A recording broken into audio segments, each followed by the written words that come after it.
This is the iris motif for camera obscura. If you come in close, you can see that in the center is the lens for the camera obscura. But what you may not know is that this design here is actually the Newport Tower, as if you were looking up through the middle. These are the different windows. I wanted to do something that grabs you right off the street and is connected to the other work in the show.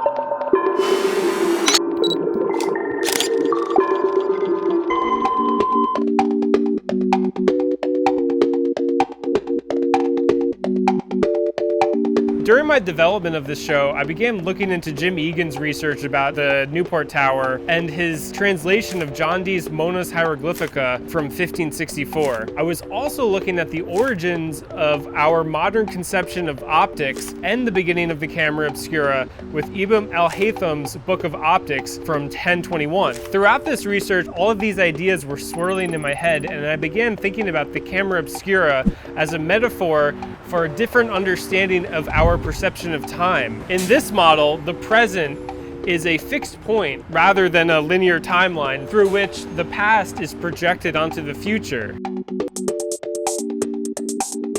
I wanted to prime people to be thinking about different understandings of time, as this show features varying and sometimes contradictory experiences of our understanding of time. All right, come on, let's go check out another dimension.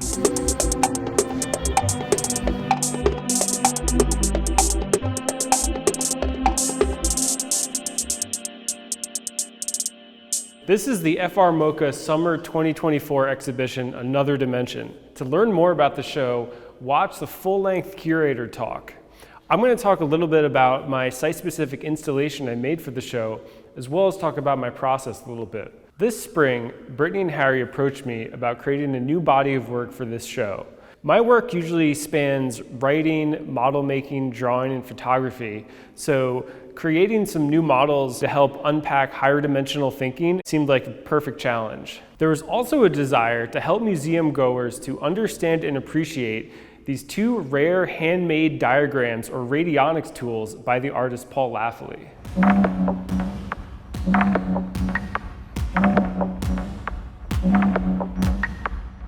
I was instantly struck by the high level of draftsmanship Boston visionary artist Paul Laffoley employed here to create these works. He's using the authoritative voice of high-end design to help incorporate fringe or yet to be accepted concepts into the mainstream. We know that that was his intention because it's an homage to T. Galen Hieronymus, who is an inventor and the first person to get a radionics device patented by the US Patent Bureau.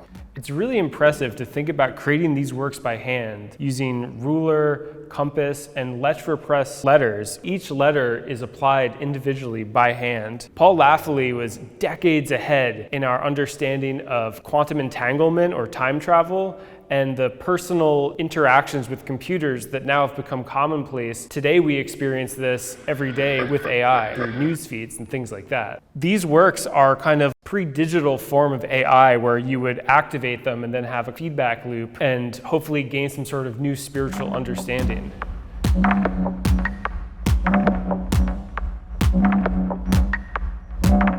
For my piece, I wanted to employ a similar strategy, creating an installation that uses the authoritative design language of plotter-cut vinyl wall graphics.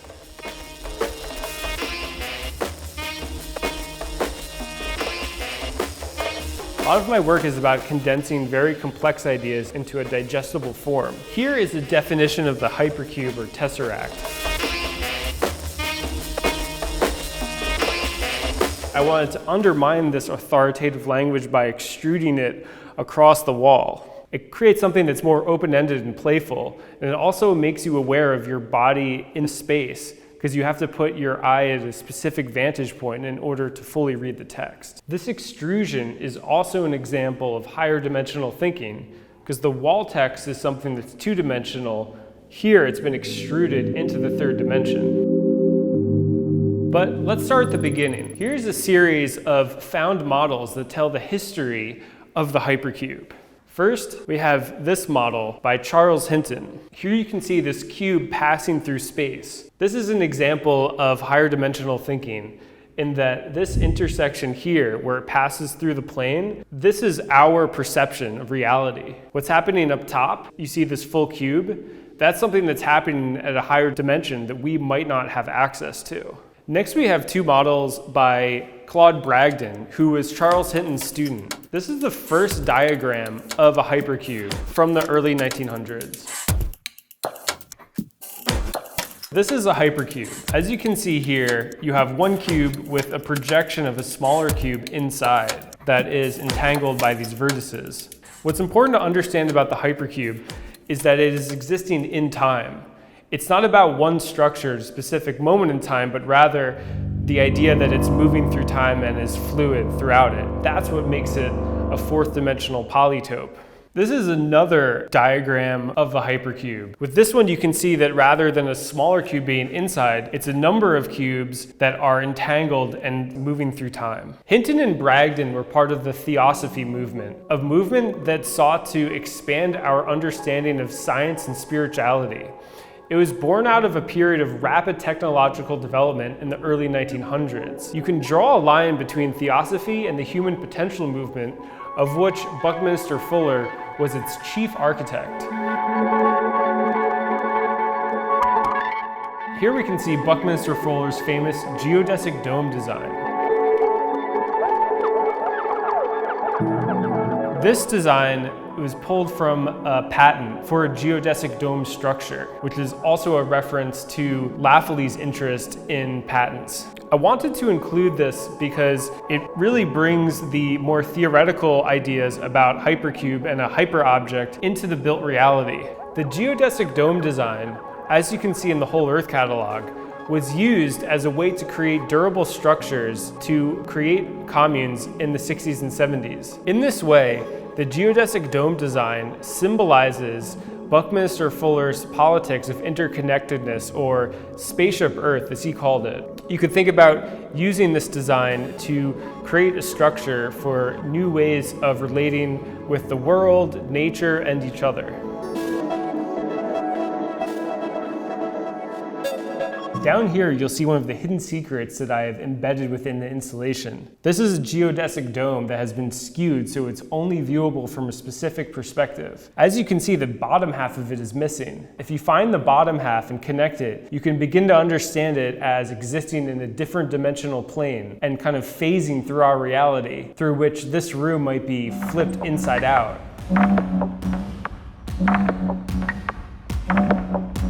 So between these highly conceptual models, I wanted to create something that grounds us in the South Coast. This is the Newport Tower mystery.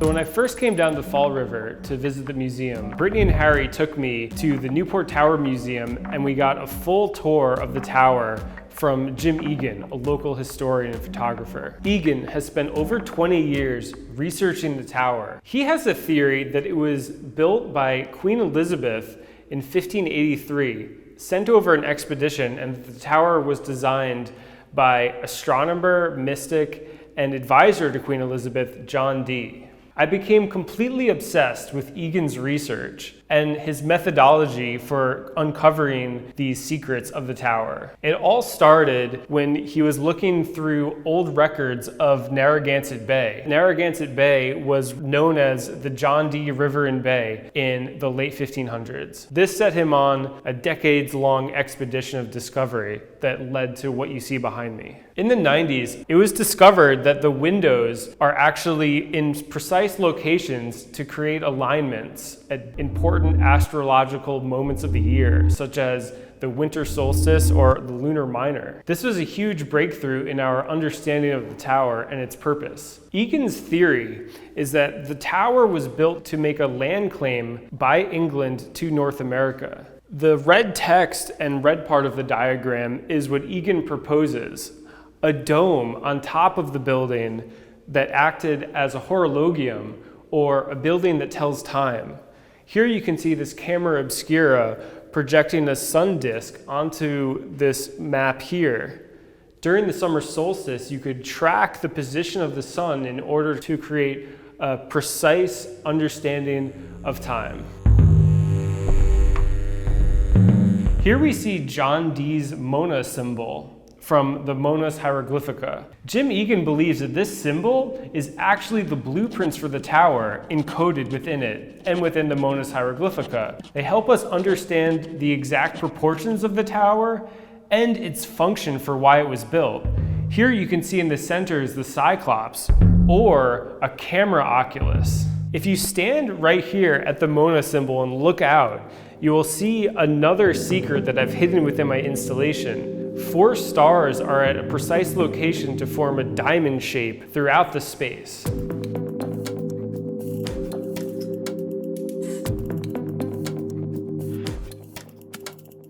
If we come around the other side of the Newport Tower wall, the horizon line forms back into this timeline here, before breaking apart again into this dual timeline where we have representation and abstraction as opposing polarities within this graph.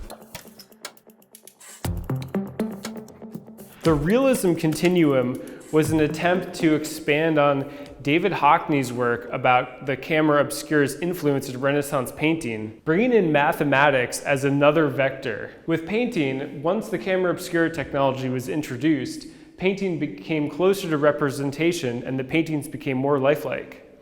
Then, once photoemulsion came online, painting swerved down towards abstraction as it was in some ways freed from realistic depictions. Now, once we enter into contemporary times, large data models have thrown this all into question, and painting is ricocheting between abstraction and representation. Sometimes you see a painting that looks like it's painted with oil paints, and then you get closer and realize that it was a generation from an AI software. Or you see something that looks like it was generated from AI software, but it was actually hand painted. On the other end of the spectrum, mathematics has always been abstraction. But as we get closer to artificial intelligence, mathematics starts to get closer and closer to representation as these large data models start to map the world one-to-one. But what happens is, as we get closer to a complete understanding of the world, the algorithms with which we can peer into this representation become a black box, and we are no longer able to understand them.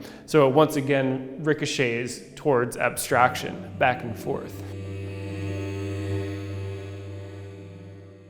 As the last piece in this installation room, this is my depiction of a hypercube or tesseract. This hand drawing was created using a technique I've developed where breaks between the lines creates fractures within the drawing that your eye then fills in. So if you let your eyes defocus, the lines become straighter. You start to become aware of how your eyes are manipulating the world around you. Inside the bathroom, there's one more secret. This is a Strata-Cut installation. This line bisects this room and every other room in this building. In fact, this line is extending in every direction towards infinity.